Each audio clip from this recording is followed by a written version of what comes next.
കേരളത്തിൻ്റെ വടക്കേ മണ്ണിൽ നൂറ്റാണ്ടുകളായി ആരാധിക്കപ്പെടുന്ന ഒരു ദൈവസങ്കല്പമുണ്ട്, ശ്രീ മുത്തപ്പൻ. അങ്ങനെ ഞാനിന്ന് കാണാൻ പോണത് മുത്തപ്പനെയാണ്. എൻ്റെ വീടിന് തൊട്ടടുത്തുള്ള എൻ്റെ കൂട്ടുകാരിയുടെ വീട്ടിൽ ഇന്ന് നേർച്ച മുത്തപ്പനുണ്ട്. അങ്ങനെ തൊഴാൻ വേണ്ടിയിട്ട് പോയതാണ്. പോകുമ്പോഴത്തേക്ക് എന്നെ തൊഴാൻ വേണ്ടിയിട്ട് അത്യാവശ്യം ആൾക്കാരൊക്കെ ഉണ്ടായിരുന്നു കേട്ടോ. അങ്ങനെ ഞാനും ക്യൂവിൽ നിന്നു. മുത്തപ്പനെ കുറിച്ച് പറയുകയാണെന്നുണ്ടെങ്കിൽ രാജാക്കന്മാരെയും സാധാരണക്കാരെയും ഒരുപോലെ കാണുന്ന, നാനാ മതസ്ഥരെയും ഒരുപോലെ കാണുന്ന ഒരു ദൈവസങ്കല്പമാണ് മുത്തപ്പൻ. എനിക്ക് മാത്രമല്ല, ഓൾമോസ്റ്റ് അധികം ആൾക്കാർക്കും ഒരു വേറെ തന്നെ ഒരു കണക്ഷനായിരിക്കും മുത്തപ്പനായിട്ട് ഉണ്ടാവുക. അപ്പം ഞാനും ആദ്യം വിളിയിൽ ദൈവത്തിനെ വിളിക്കുമ്പോഴത്തേക്കും മുത്തപ്പൻ തന്നെയാണ് എൻ്റെ വായിൽ കൂടുതൽ വരിക കേട്ടോ.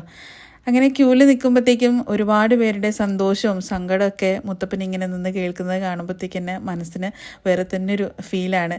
അങ്ങനെ ഞാനും മോനും ഹസ്ബൻഡും കൂടെ തൊഴാൻ നിൽക്കുവാണ്. ഞങ്ങളുടെ കുറേ കാര്യങ്ങൾ മുത്തപ്പൻ പറയുകയും ഞങ്ങളുടെ കുറേ കാര്യങ്ങൾ മുത്തപ്പൻ കേൾക്കുകയും ആ ഒരു മൊമെൻ്റ് ഉണ്ടല്ലോ, അത് പറഞ്ഞറിയിക്കാൻ പറ്റാത്തൊരു ഫീൽ തന്നെയാണ്. ഒരുപാട് ഗ്രേറ്റ്ഫുള്ളാണ് ഇന്ന് അങ്ങനെ ഒരു മൊമെൻ്റ് ഉണ്ടായാൽ. അങ്ങനെ തൊഴുത് കഴിഞ്ഞതിന് ശേഷം പിന്നെ മുത്തപ്പൻ പുറപ്പെടാനുള്ള സമയമായി. അങ്ങനെ വീട്ടുകാരായിട്ട് അവർ സംസാരിച്ച് നേർച്ചയും പ്രാർത്ഥനകളൊക്കെ കഴിഞ്ഞിട്ട് മുത്തപ്പൻ പുറപ്പെടുവാണ്. അങ്ങനെ അരിയൊക്കെ ഇട്ടിട്ട് പുറപ്പെടൽ ചടങ്ങൊക്കെ കഴിഞ്ഞതിന് ശേഷം പിന്നെ നമ്മൾ നേരെ ഭക്ഷണം കഴിക്കാൻ വേണ്ടി പോവുകയാണ്. മനസ്സും വയറും ഒക്കെ നിറഞ്ഞിട്ട് നമ്മൾ വീട്ടിലോട്ട് വരികയാണ്. അപ്പോൾ താങ്ക്സ് ഫോർ വാച്ചിങ്. അടുത്തൊരു വീഡിയോ ആയിട്ട് വീണ്ടും കാണാം. Keep in touch. ബൈ.